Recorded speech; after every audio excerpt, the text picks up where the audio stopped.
Investasi saham memang menjanjikan profit yang sangat tinggi, tapi tentunya untuk mendapatkannya tidaklah instan. Entahkah Anda sudah mendapatkannya atau belum? Ingat selalu IHSG, investor harus selalu gembira.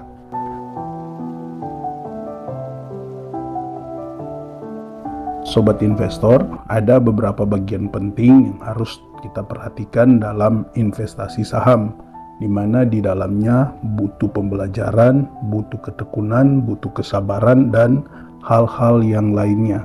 Dalam pembahasan ini, 8 hal penting yang harus kita perhatikan dalam investasi saham.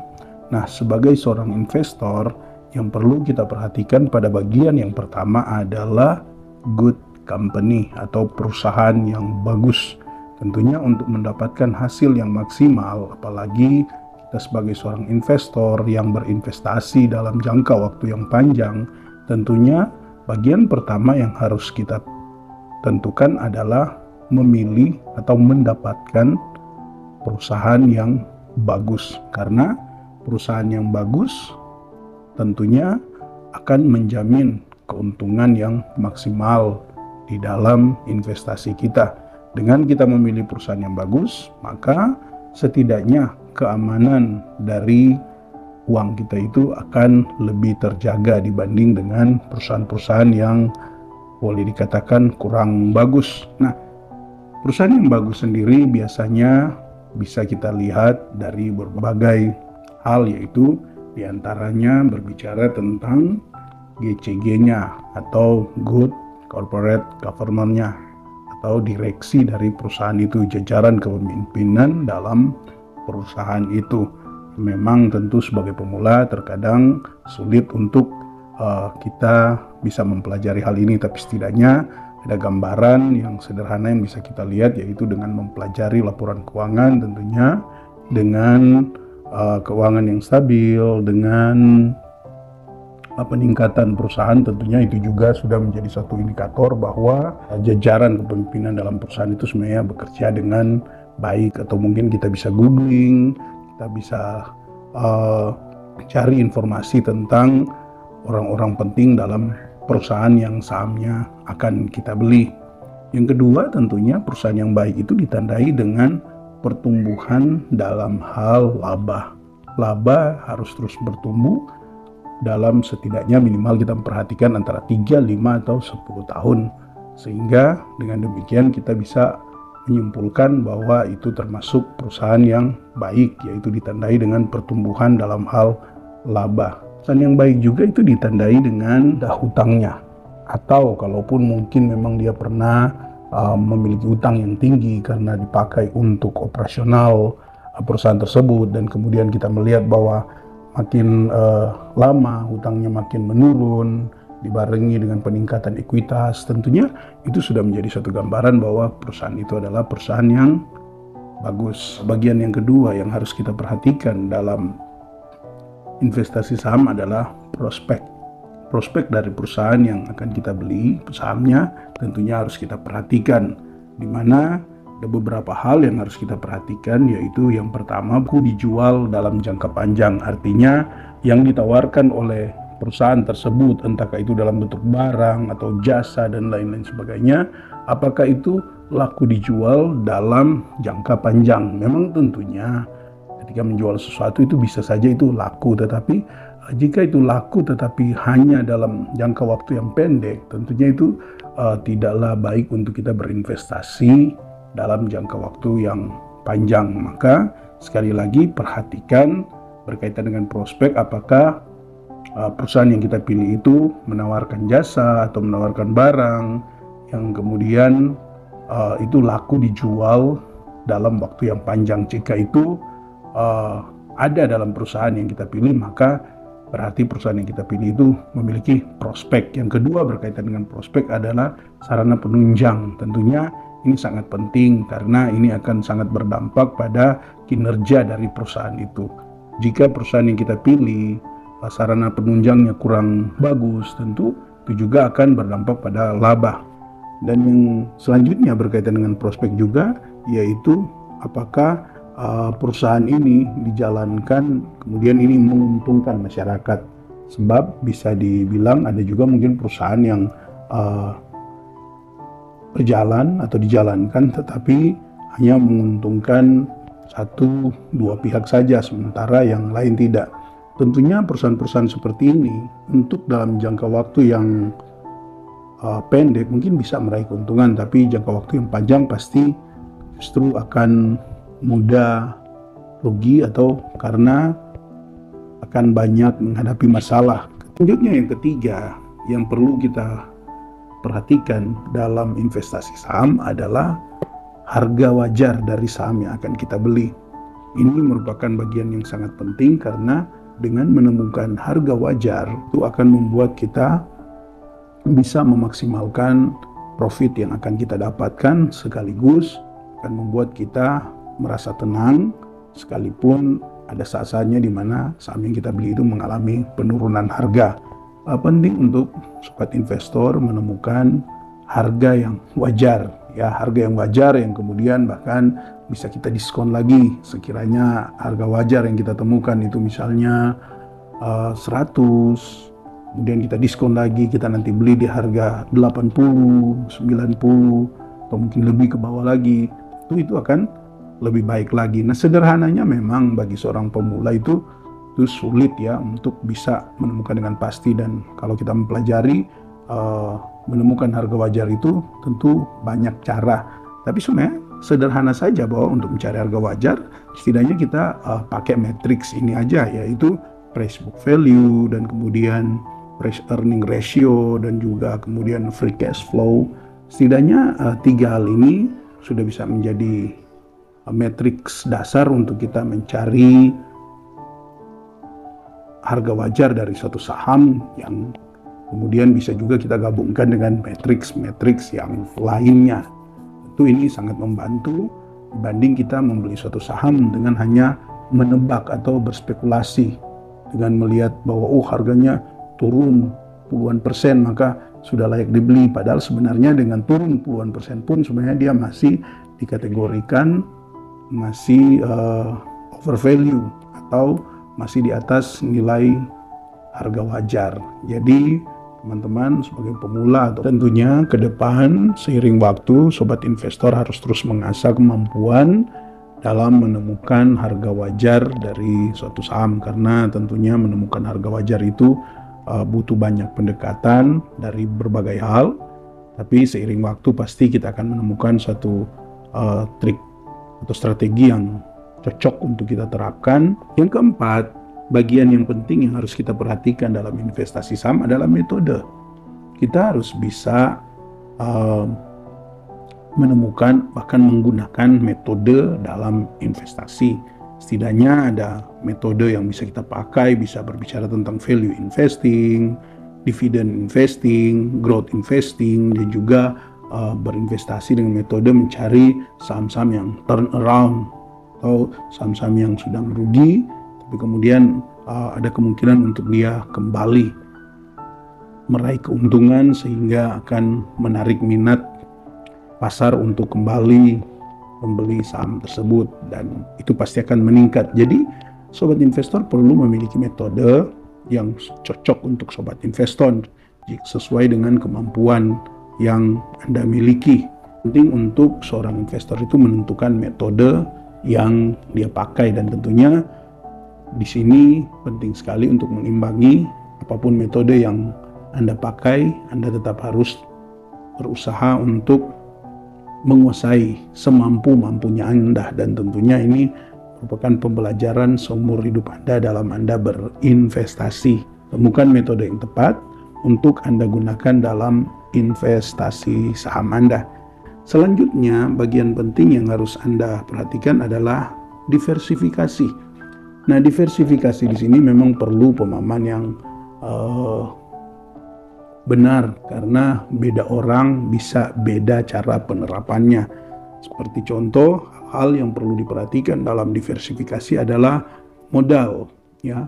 Apakah modal yang kita miliki itu memang langsung seperti ada orang yang memang menerima dana pensiun dan langsung dia investasikan di saham, atau Tentunya sebagian besar itu modalnya diperoleh dengan cara bertahap ya, misalnya gaji setiap bulan atau dana-dana tunjangan setiap tahun dan lain sebagainya. Ini mempengaruhi pola diversifikasi kita.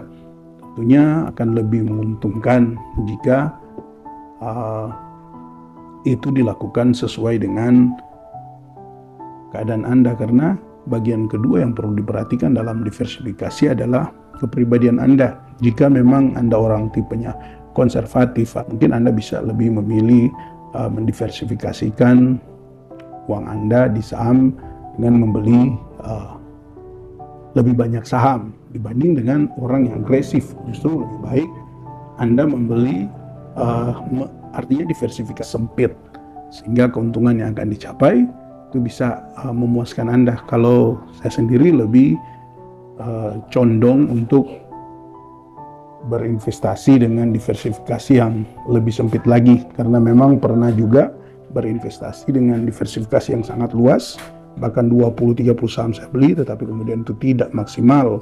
Berharap bisa menarik keuntungan dari saham-saham yang saya pilih itu ya minimal 5-10%. Akhirnya bosan dengan pergerakan harga yang ya di situ-situ aja, walaupun terkadang peningkatannya cukup signifikan, tetapi tentu hasilnya tidak memuaskan. Jadi kalau saya pribadi, makin kesini saya makin persempit diversifikasi, bahkan sekiranya mungkin saya hanya akan membeli satu saham aja, hanya fokus ke satu saham saja, selama saham itu masih bisa untuk diakumulasi. Kecuali memang ketika ada penambahan modal dan saham yang saya beli pertama itu mungkin sudah naik cukup tinggi, maka barulah saya akan mencari saham yang baru lagi. Selanjutnya yang perlu kita perhatikan dalam investasi saham adalah waktu yang tepat untuk membeli dan menjual. Ada beberapa hal yang perlu kita perhatikan sebelum kita membeli dan sebelum kita menjual. Hal yang pertama yaitu kita harus memperhatikan momentum. Apakah momentum untuk kita membeli ini sudah bagus atau justru momentumnya lagi kurang bagus. Oke, mungkin memang saham yang kita mau beli itu boleh dikatakan sudah ada di harga wajar menurut penilaian kita, atau bahkan mungkin sudah terdiskon. Tetapi jika memang momentumnya masih kurang pas, jauh lebih baik untuk kita tidak membelinya. Seperti contoh, sekalipun mungkin saham yang kita beli itu sudah under value, tapi misalnya seperti kita membeli di sektor properti yang dalam keadaan suku bunga yang terus meningkat, tentunya itu menjadi suatu momentum yang tidak baik, tidak bagus untuk membeli. Maka sebaiknya kita memperhatikan itu. Begitu juga sebaliknya ketika kita mau menjual. Jika memang momentumnya sudah buruk, seperti ketika kita membeli saham-saham siklikal yang kemudian siklusnya mulai berubah, beralih ke yang lain, maka sebaiknya kita jual di momen yang tepat, seperti itu. Jadi momentum perlu diperhatikan. Nah, begitu juga ketika kita mau membeli. Hal juga yang perlu kita diperhatikan ketika kita membeli, bisa apalagi Anda masih dengan modal yang seadanya, lebih baik untuk Anda membeli dengan sistem DCA atau dollar cost averaging. Artinya Anda membeli secara bertahap, karena dengan membeli secara bertahap itu bisa membuat Anda terhindar dari hal-hal di mana Anda membeli masih di harga yang terlalu tinggi. Mungkin Anda bisa berpikir juga bahwa gimana kalau saya beli secara bertahap tapi justru malah harganya naik. Sebenarnya tidak mengapa ya kalau kita membeli secara bertahap, kemudian saham yang kita pilih itu justru mengalami peningkatan. Kita kan masih bisa mengakumulasi, misalnya dia sudah meningkat 5%, 10%, itu masih kita bisa tambah. Bahkan jika memang peningkatannya terlalu cepat, tidak apa-apa, setidaknya kita sudah menaruh modal yang cukup di situ dan kita bisa mencari saham yang lain, daripada ketika kita membeli saham dan kemudian mungkin kita salah perkiraan nilai intrinsiknya, apalagi dengan momentum yang kurang tepat, tentunya itu akan menambah kerugian kita. Jadi itu perlu diperhatikan. Begitu juga ketika kita menjual, jika memang masih ada potensi-potensi yang memungkinkan kita untuk menahan, namun walaupun ada juga hal-hal yang membuat kita sepertinya sudah memilih untuk menjual, baiklah kita memilih menjual secara bertahap, tidak secara langsung, sehingga kalaupun dia masih mengalami peningkatan, kita tidak dianggap terlalu cepat menjual, sekalipun sebagian sudah kita jual, paling tidak masih ada yang kita simpan. Jadi ini waktu yang tepat untuk membeli dan menjual itu penting. Bagian selanjutnya adalah upgrade investasi. Upgrade investasi di sini yang saya maksud itu berkaitan dengan yang pertama modal, yang kedua berbicara tentang skill, ketiga berbicara tentang mindset, dan yang keempat berbicara tentang mental. Keempat hal ini perlu terus kita upgrade, karena ini yang saya maksudkan dengan upgrade investasi, di mana di investasi kita butuh modal. Baiklah jika memang masih ada penambahan modal, kita terus upgrade, kita terus tambahkan modal kita, sehingga itu akan lebih membuat hasil pencapaian kita itu lebih maksimal. Dan yang kedua, upgrade skill. Skill itu perlu di-upgrade karena ini berkaitan dengan kemampuan kita menganalisa, kemampuan kita dalam hal kompetensi yang kita miliki, itu perlu terus di-upgrade. Jika memang kita punya kemampuan di sektor-sektor tertentu, maka kita upgrade terus kemampuan kita itu, dan tentunya ini akan memaksimalkan profit yang akan kita raih. Kita juga perlu mengupgrade mindset kita, di mana ini berbicara tentang keinginan dan motivasi. Sebab seringkali memulai investasi itu justru banyakkan investor salah dalam hal keinginannya dan juga salah dalam hal motivasi, maka tidak jarang justru bukan meraih profit tapi malah mengalami kerugian. Upgrade mental, hal ini berkaitan dengan ketenangan, kesabaran, dan keceriaan, ya, kesukaan dalam berinvestasi. Enjoy, menikmati. Ini tidak terjadi dengan sendirinya.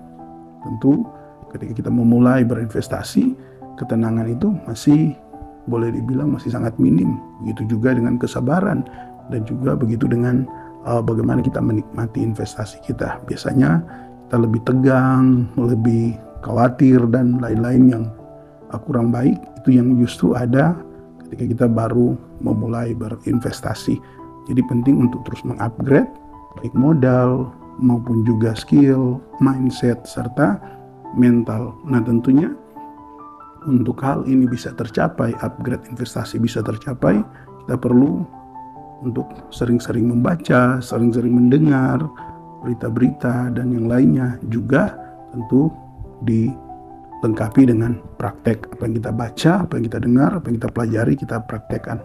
Terakhir, yang justru paling penting dalam investasi saham adalah konsisten. Konsisten merupakan bagian terpenting dalam investasi saham, sebab kita sudah melakukan analisa, kita sudah melakukan bagian-bagian yang lain yang sebelumnya, namun akhirnya kita tidak konsisten dengan apa yang sudah kita pelajari, apa yang sudah kita kerjakan, itu tentu tidak akan mendatangkan hasil yang baik dalam investasi. Jadi konsisten ini sangat penting. Konsisten dengan metode yang kita gunakan itu penting, karena pengalaman saya ketika tidak konsisten dengan metode yang digunakan, sering gonta-ganti metode, tentunya itu berbarengan dengan gonta-ganti saham, tentunya itu banyak mengalami kerugian, sering cut loss, sering take profit padahal baru 1-2% naiknya. Itu tidak mendatangkan keuntungan, malah mendatangkan kerugian. Jadi tetap konsisten dengan metode yang kita gunakan. Kita juga konsisten untuk kalau memang kita mau berinvestasi jangka panjang, maka tidak boleh lepas dari yang namanya compounding. Kita harus terus melipat gandakan. Kita juga harus konsisten dengan tujuan kita berinvestasi. Jika memang kita masuk di saham untuk menjadi seorang investor, artinya kita ingin berinvestasi, maka jauh lebih baik untuk Anda tetap konsisten bahwa Anda mau berinvestasi. Tentunya berbicara tentang investasi, Anda membutuhkan waktu yang panjang, Anda membutuhkan kesabaran, Anda membutuhkan disiplin dalam investasi, dan ini penting untuk Anda miliki. Jadi tetap konsisten dengan tujuan Anda. Jika memang Anda sudah menetapkan tujuan bahwa Anda akan berinvestasi selama misalnya 3 tahun, 5 tahun, tetaplah konsisten dengan itu. Jangan baru 1-2 bulan karena ada hal-hal tertentu kemudian Anda mulai tidak konsisten dengan tujuan Anda, karena tujuan ini sangat penting.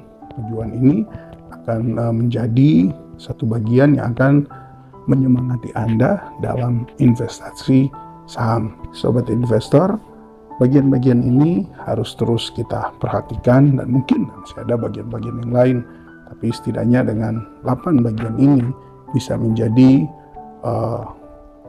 pola yang bisa kita jadikan acuan untuk kita menjalankan investasi lebih baik lagi. Jika Anda punya pola, punya metode, punya bagian-bagian yang lain yang mungkin menurut Anda penting untuk diterapkan dalam investasi, silakan Anda tulis di kolom komentar. Sukses selalu, salam IHSG, investor harus selalu gembira.